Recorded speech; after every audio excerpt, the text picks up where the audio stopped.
Hey guys, welcome back. It's no secret at this point that Halo Infinite's progression system, or lack thereof, kinda sucks, right?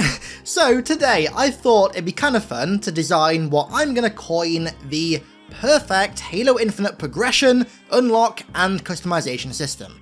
Now, when I say perfect, I mean perfect in a certain way. Perfect for both parties involved, both us the players and also 343 and Microsoft and their shareholders, right? As much as I would like to sit here and say, oh yeah, make the game pay to play again and give us like a traditional Reach style unlock system and don't lock anything behind a paywall, this game is free to play. This game can't be unfree to played.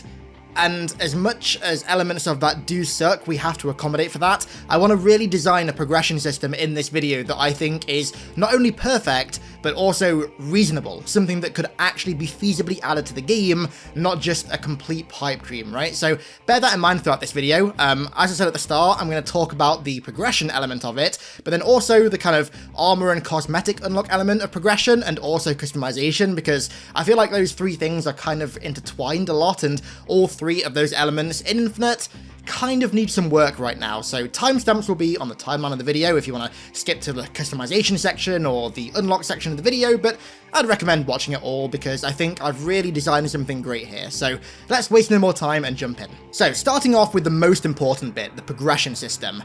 I think that a traditional Halo 3/Halo Reach style military ranked progression system with Reach's mythic ranks at the end of it should be added to the game as the kind of baseline unmonetized progression system. And then I'd also keep the standard daily, weekly, and monthly challenges for multiplayer and also for campaign as kind of an additive optional form of progression on top of the progression system and the battle pass. Just like any other game ever, they'd give XP when you finish them that goes towards both the progression system and the battle pass. Any XP that you earn in-game or via doing challenges would progress both the progression system and also the battle pass. So do it kind of like how Call of Duty nowadays does it. They've got a really good medium going there where progression between the battle pass and the regular progression system with prestiges is kind of shared and it works really well. I think Halo would benefit from that as well. There should also be no kind of daily cap on XP or progression or anything. XP earned, challenges, whatever.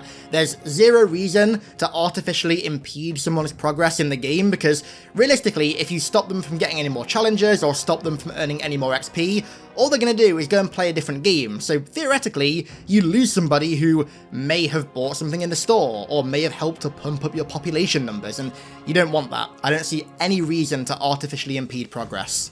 I think that long-term commendations should be added for wins and also weapon, vehicle, and mode proficiency that reward both XP and also cosmetics as they're progressed. So for example, one commendation would be like get 5,000 wins or 10,000 kills with a BR or 7,500 kills with a sniper rifle. These are like, as I said, super long-term commendations that you couldn't just have someone grind every game to get and spoil the gameplay like they do currently. It would be something that you would just kind of passively achieve. And then to help bring all of this together, I really think they should add a Halo 3 style service record that should show off your military rank, your skill rank, commendations, campaign achievements, your Spartan stance, and also maybe a vehicle or weapon of your choosing too. If you've got like a skin or a coating for those things that you're really proud of, you should be able to show that off. Okay, so now that we've got the basic progression system nailed down how I think it should be in this game, let's move on and talk about the unlock system and how that intertwines with that military progression system and also the battle pass and other things too. So I think that the Mark 7 armor, given that it's kind of the flagship new Mjolnir in Infinite, it's the kind of back of the box armor if you will, should be available through both the military ranking progression system and also achievements and commendations, maybe a 70-30 split between the two of them. And then as well, over time, you can also introduce more Mark 7 armor by adding new achievements or new commendations, or hell, even by adding more ranks. Call of Duty does that nowadays, and it's actually quite a cool idea, adding more ranks as the game goes on, given that the game is like the last Halo game for the next 10 years. I can see them doing that long term, and adding more Mark 7 unlocks to kind of accommodate with that would be great. The seasonal armor, so for Season 1, the Mark 5B Reach armor, should be available as part of the Battle Pass, which would mean that it's available via free methods of unlocking, paid premium methods of unlocking by buying the Battle Pass, and also pay-to-skip methods by buying the tiers. I also think that the Battle Pass should absolutely have credit unlocks at certain tiers. The fact that you can complete the entire Battle Pass and earn 0 credits for it right now really sucks, especially when like every other game ever's Battle Pass has credits in it. There's no reason why credits shouldn't be in there. And then the event armor, so Yoroi for example, should be available both as part of the free Battle Pass for that event, like it is now, but also I'm kind of okay with some of that being in the store because that is totally additional armor, right? Especially when you've got a progression system like you would have in this hypothetical scenario that unlocks Mark 7 as you actually play the game. I think locking some of this armor behind a paywall isn't the worst thing. It's definitely better than locking Mark 7 and Mark 5 behind a paywall, I can tell you that for one.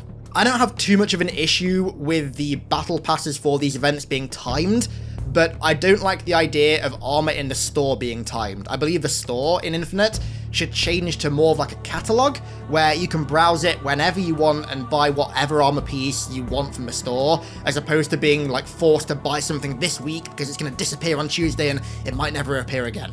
And then, because the Battle Pass in this situation would have credits unlockable at certain tiers, it would mean that all the armor in the game, including the armor that's locked behind a paywall, would theoretically be earnable via gameplay and gameplay alone, whilst also offering paid alternatives as well, because unfortunately you've got to always keep monetization in mind with this thing because it's never going to disappear. As much as it hurts to say, monetization is going to be a core part of this game's multiplayer forever. We've got to accommodate it where we can. I also think that both the Seasonal Battle Pass and the Event Battle Pass need to contain far less filler content, aka challenge swaps and XP boosts. There's far too many of them padding out the tiers in these Battle Passes right now, and half the tiers in them just feel pointless. I don't get any sense of achievement for going up them because I don't get anything worthwhile, so I would definitely add more content, even if it's just emblems or charms or something, to both of these Battle Passes. Okay, so I think stuff like weapon and vehicle coatings, charms, mythic effects like Judgment Flame, some weapon customization elements, and also some stances as well, could be in the store, because when you think about it, those things are very additive. They wouldn't typically be in like a standard progression system like the military rank progression system, right? Like, they're extra things that I don't really have any issue with being in the store. I do think though some coatings and weapon and vehicle attachments and stuff like that should be unlockable via commendations. Funnily enough, Halo 5 actually did this like a few years ago towards the end of its lifespan. They added like, I think it was for like 150 or 200 wins, it's got like a golden magnum skin or something, which was really cool. I thought when they did that, they were beta testing something for Infinite. I guess not, but they should really add something like that. I do think it's okay to have a select few armor coatings be monetized in the store as well, but they should be affordable, which they absolutely aren't right now, and also a vast majority of like the very basic two-tone armor coatings, so like red and blue, green and black, blue and orange for example, should be free, right? Because that's stuff that we could make in previous games without any issue. The monetized coatings should have very like unique patterns, textures, detailing, etc. Simple, basic color combinations that we could recreate in previous Halo games shouldn't be monetized. I also think that when you unlock a coating, it should be usable on everything. You should get a coating and you could use it on all of your armor cores, so Mark 5B, Mark 7 or Yoroi, any weapon, and any vehicle. Restricting a coating to one element of customization alone is bad, but the current system of limiting each coating to one core, one vehicle, or one weapon is awful. I'm gonna be honest, creating artificial restrictions like this for no logical reason beyond monetization is how you piss people off and get them to really dig their feet in. You want to welcome people into this new system and encourage them to spend money, and when it's this stingy, you're really not gonna do that. I think emblems, honestly, need to be reverted back to the Halo 2 to Halo 4 style of customization in terms of both style and also color. But I do think it's okay to add new emblem layers to the store over time to buy. So I think we should have the system where you could customize the front layer and the background layer of the emblem separately, but adding new front layers and new back layers to the store, I think that's perfectly okay monetization. And honestly, if anything, this would offer more monetization options for 343 and Microsoft than the current emblem system, because you could monetize the foreground and the background as opposed to now. And on a similar note to coatings, once you get an emblem, it should apply to everything: Spartans, weapons, and vehicles. Right now, having each emblem split into 3 different versions, a Spartan, a weapon, and a vehicle version, again, is restrictive for no reason beyond monetization, and is pretty unplayer friendly, to put it lightly. And finally, for the unlocks, I honestly think that the AIs in this game are a great new potential avenue for monetization. I do think that obviously some should be unlockable through gameplay. I think that goes for pretty much every customization option. I don't think there should ever be a customization option that is completely paywalled. But that said, there's a lot of potential for monetized AIs in this game. I mean, if you get David Scully, the David Scully back to do a Johnson AI, bro, I'll drop $100 on that. Like, I will happily buy that. A Mendicant Bias AI, a Gravemind AI, a Black Box AI, a Roland AI, a Cortana AI, Chief AI, Buck AI, Lasky AI, Del Rio AI, you name it. Like, there's so much potential customization to be done with AIs in this game, and I think a lot of that people would be okay with it being monetized because, like I said before, it's something that's completely new. It's not a customization system that's existed in previous games. It's totally additive. It wouldn't be part of the standard progression system, and also it'd have the cool factor of like bringing back people like Johnson and David Scully. I mean, come on. I think stuff like that is perfectly fine to be monetized. Okay, so let's round out this video by talking about the final piece of the puzzle: customization. Now, I think right now in Infinite, all of the puzzle pieces for the perfect customization system exist. They're just kind of jumbled up and all in the wrong places. I think everyone can agree that right now, priority number 1 needs to be to open up the armor cores in every aspect. We need to be able to mix and match armor pieces, coatings, visors, etc, etc. Everything, and I mean everything, needs to be cross-core compatible. If it is for the bots, then it should be for us. Honestly, when it comes to monetization, I'm kind of surprised that cross-core compatibility isn't a thing, right? I know for a fact that I would be more inclined to spend money on something from that store if I had more options in terms of the usability of it. Like, for example, if I could equip that $15 katana on the Mark 7 core with a Mark 5B recon helmet, that'd be so much cooler. I would be more inclined to buy that katana than I am now, where I can only use it on one already too restricted armor core. I think what armor cores should have been were presets of armor that you designed and saved yourself that you could sort through and equip without having to equip each individual piece of armor to recreate it, and also that you could stick in your file share or on your service record for other people to see, and even potentially like save and apply to their own Spartan.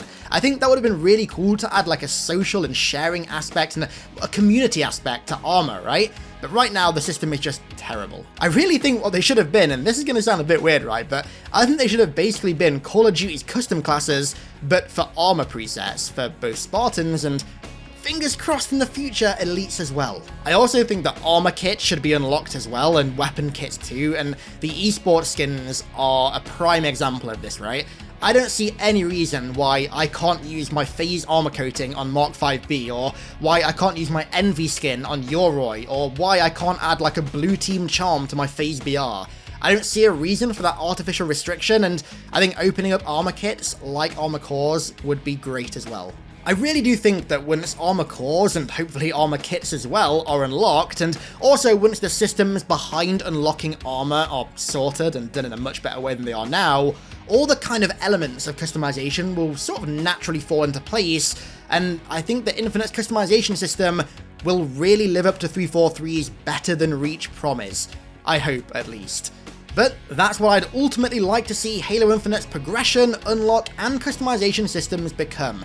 Granted, this isn't going to be an easy overnight fix, but I think if 343, hopefully when 343 come round to doing like a progression 2.0 system or whatever, I would love to see it done in a similar fashion to what I described in this video, because I do genuinely think that this would be a perfect middle ground between us, the fans, and 343 Microsoft and shareholders and all that stuff, right? I think it would be a great middle ground that would satisfy both parties as much as possible. So let me know what you think down below to each section of this video. I spent a decent amount of time really thinking over this and trying to work out a good middle ground, and I think I came up with it, but obviously you guys might think differently, you might agree, let me know down below in the comments. And with that said, I'm going to round this one out here. Thank you all so much for watching. I want to give a massive thank you to all of my amazing patrons for their continued support over there as per usual, and thank you all once again for watching. I really do appreciate it, and I'll catch you all in the next one.